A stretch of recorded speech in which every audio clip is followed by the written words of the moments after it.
2025 წლის აპრილში მშენებლობის ღირებულების ინდექსი წინა თვესთან შედარებით 6,1%-ით არის შემცირებული და წინა წლის იგივე თვესთან შედარებით ინდექსის ზრდა 5,1%-ია.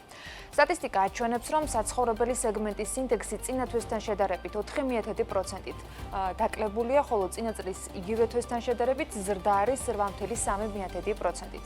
არასაცხოვრებელი სეგმენტის ინდექსი კი წინა თვესთან შედარებით 2,5%-ით შემცირდა და წინა წლის იგივე თვესთან შედარებით 2,5%-ით გაიზარდა. წლიურად 2,6%-ით გაზრდილია საქალაქო სეგმენტის ინდექსიც. რა ფაქტორები მოქმედებს მშენებლობის ღირებულებაზე და ფასების კორექტირების კუთხით, როგორი არის მოლოდინები სექტორში?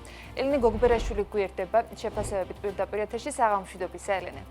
საღამომშვიდობისა, ანა, მშენებლობის ღირებულება წლიდან წლამდე იზრდება და არ მცირდება, ამას ოფიციალური სტატისტიკაც ცხადყოფს.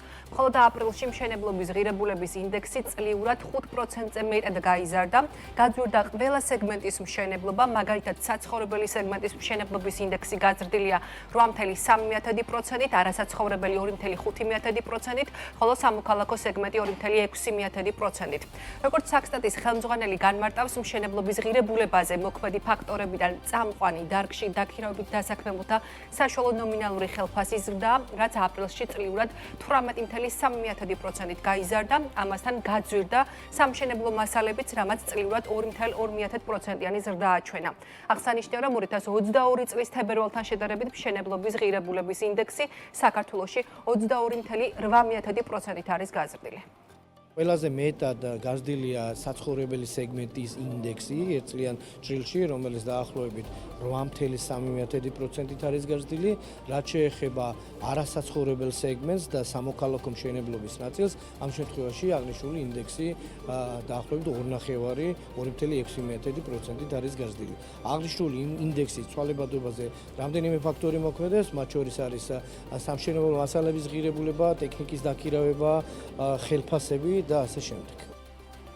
დეველოპერების ნაწილი ამბობს, რომ მშენებლობის ღირებულების შემცირება მოსალოდნელი არ არის და პირიქით წელს მოლოდინია, რომ მშენებლობა დაახლოებით 10%-ის ფარგლებში გაძვირდება.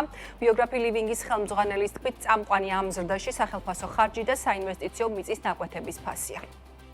ფასები განაგზნობს ზრდას, იქიდან გამომდინარე, რომ თვითონ სამშენებლო ღირებულება არის საკმაოდ გაძვირებული და ეს პირველ რიგში აისახება სწორედ იქიდან გამომდინარეობს, რომ მუშახელის ხელფასი არის საკმაოდ გაზრდილი ჩვენს დედაქალაქში, ასევე არის მიწების დეფიციტი, ანუ ეს ვთქვათ, ახალი საინტერესო კომერციულად საინტერესო მიწის პოვნა დღეს დეველოპერისთვის არის უკვე საკმაოდ რთული და შესაბამისად ეს ფაქტორები ხელს უწყობს იმას, რომ უძრავი ქონების ფასებმა განაგზოს ზრდა. რა თქმა უნდა, ეს ზრდა შეიძლება აღარ იყოს ისეთი, როგორც ეს იყო ბოლო 2-3 წლის განმავლობაში, როგორც მოგეხსენებათ, კოლოსალური ზრდა იყო უძრავი ქონების ბაზარზე, დაახლოებით 40-50%-ის ფარგლებში გაიზარდა უძრავი ქონების ფასი ბოლო 2-3 წლის განმავლობაში, თუმცა, რა თქმა უნდა, შენარჩუნდება სტაბილური ზრდა, რაც ალბათ ვფიქრობ, რომ არის წლიური სადღაც დაახლოებით 10%-იანი ფარგლებში.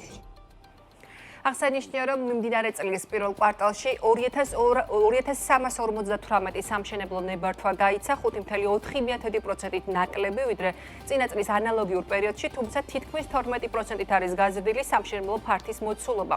თბილისის მერიის თბილისის არქიტექტურის სამსახურის უფროსი თემურ ბოლოთაშვილი ჩვენთან საუბარში აცხადებს, რომ ამ მიმართულებით მომავალ წლებში კლებას არ ელიან და ამბობს, რომ მათ შორის დედაქალაქში კიდევ რჩება საკმარისი არეალები იმისთვის, რომ დეველოპერული პროექტები განხორციელდეს. ბოლო წლებში მშენებლობის ნებართვების გაცემის კუთხით რაოდენობა კი არის შემცირებული, თუმცა ჯამური კვადრატული მეტრები არის პირიქით მომატებული. არ ველოდები, ასე ვთქვათ, შემცირებას შემდეგ წლებში, იმიტომ რომ ტენდენცია, ასე ვთქვათ, არის მზარდი, მცირედით. თუმცა თქვენ აღნიშნეთ, რომ ასე ვთქვათ, რესურსი მიწების, თავისუფალი მიწების აღარ არის ნაკლებია თბილისის მასშტაბით, თუმცა მინდა დაგარწმუნოთ, რომ ძალიან დიდი რესურსი არსებობს ავარიული სახლების ჩამოცვლების კუთხით და იმ უბნების განვითარების კუთხით, რომელიც არის უფრო დაბალი განაშენიანების და ბარაკული ტიპის და ასევე ძალიან დიდი რესურსი არის ძველი საწარმოო ტერიტორიების განვითარების კუთხით. შესაბამისად, სწორი ქალაქგეგმარებითი პრინციპებით განვითარება საშუალებას მოგცემს, რომ ეს რესურსები გამოყენებული იქნას მათ შორის კერძო სექტორის მხრიდანაც. მშენებლობის გაძვირება ბუნებრივი აისახება უძრავი ქონების ღირებულებაზე. გალტენ დაკარტის მონაცემებით 2025 წლის აპრილში მხოლოდ თბილისში საცხოვრებელი უძრავი ქონების ფასი წლიურად 4.23%-ით არის გაზრდილი.